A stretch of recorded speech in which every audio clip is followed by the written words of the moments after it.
আসসালামু আলাইকুম। হাসান খালেদ, সভাপতি, বাংলাদেশ তৃণমূল পার্টি, আপনাদের সাথে। দর্শক শ্রোতা, আজকে কথা বলবো সীমান্ত বিষয় দিয়ে। এই পুশব্যাক ইস্যু নিয়ে আপনাদের সাথে কথা বলবো। গতকাল সোশ্যাল মিডিয়াতে একটা ভিডিও দেখলাম। ফ্যামিলিটা আমাদের খুলনার, তারা নোম্যান্স ল্যান্ডে, তাদেরকে পুশব্যাক করা হয়েছে। তারা ইনসিকিউর অবস্থায় ওইখানে কিভাবে আসলো, এবং তারা খুলনা, ইট ইস প্রুফড। তারা সব বলতেছে, কাগজপত্র দেখাইতেছে, এই করছে, তারা খুলনার লোক। তাহলে তাদেরকে কেন পুশব্যাক পর্যন্ত আসতে হলো? তাকে আমরা রেস্কিউ করতে, বর্ডারে কেন রেস্কিউ করলাম না? আমার কথাটা হলো এইটা, তারা ইন্ডিয়াতে গেছে, হয়তো কোনো কারণে তারা ধৃত হয়েছে, তাদেরকে ধরা হয়েছে। তো তাদেরকে এই পর্যন্ত আসতে হলো কেন? পুশব্যাক করা হলো কেন? বর্ডারে তাদেরকে কেন বিডিআরের হাতে, বিজিবির হাতে দেওয়া হলো না? বা বিজিবি তাকে রেস্কিউ কেন করলো না? সে কি বাংলাদেশের নাগরিক না? এবং লাস্ট যেটা হয়েছে, এটা প্রমাণ হয়েছে এবং তাকে ছেড়ে দেওয়া হয়েছে, ওইখান থেকে উদ্ধার করা হয়েছে, সে বাড়িতে চলে গেছে, খুলনায় চলে গেছে। তাহলে এই যে এতগুলো ঘন্টা সে ওইখানে খোলা আকাশের নিচে থাকলো, কেন থাকলো? এর জবাব কি সরকার দিবে না?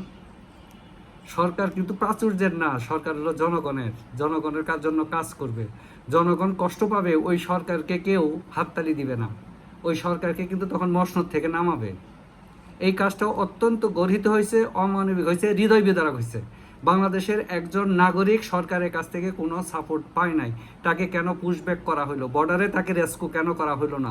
বিজিবি কেন উদ্ধার করতে হইলো না, করতে পারলো না, ব্যর্থ হইল? এটা বাংলাদেশ তৃণমূল পার্টি সরকারের কাছে দাবি রাখতেছে। আশা করি সরকার এইটার উত্তর দেবে এবং ইমিডিয়েট।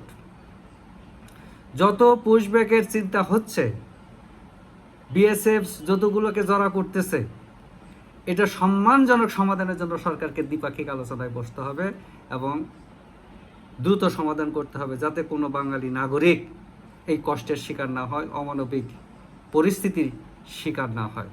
আমাদের কি মনে নাই 1971 সালের স্বাধীনতার পরে বঙ্গবন্ধু সরকার কিভাবে দ্রুত পাকিস্তান থেকে আমাদেরকে, নাগরিকদেরকে নিয়ে এসে পড়ছিল? এটা কি আমাদের মনে নাই? কত শ্রদ্ধা, কত ভক্তি ছিল নাগরিকদের প্রতি, দ্রুত নিয়ে এসে পড়ছে। কই পাকিস্তানিরা তো নিয়ে যাইতে পারেনি, এখনো আমাদের বিহারি ক্যাম্প, এদের যন্ত্রণা আমরা ভোগ করি। পাকিস্তানের নাগরিক, ওরা তার বাংলাদেশের নাগরিক না, এরা ক্যাম্পে পড়ে রয়েছে। পাকিস্তান তো এদেরকে নিয়ে যায় নাই।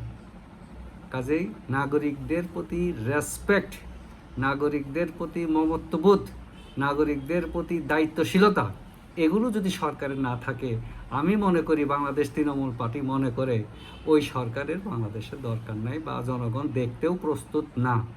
যদি দ্রুত বর্ডারের সমস্যার সমাধান না করা হয়,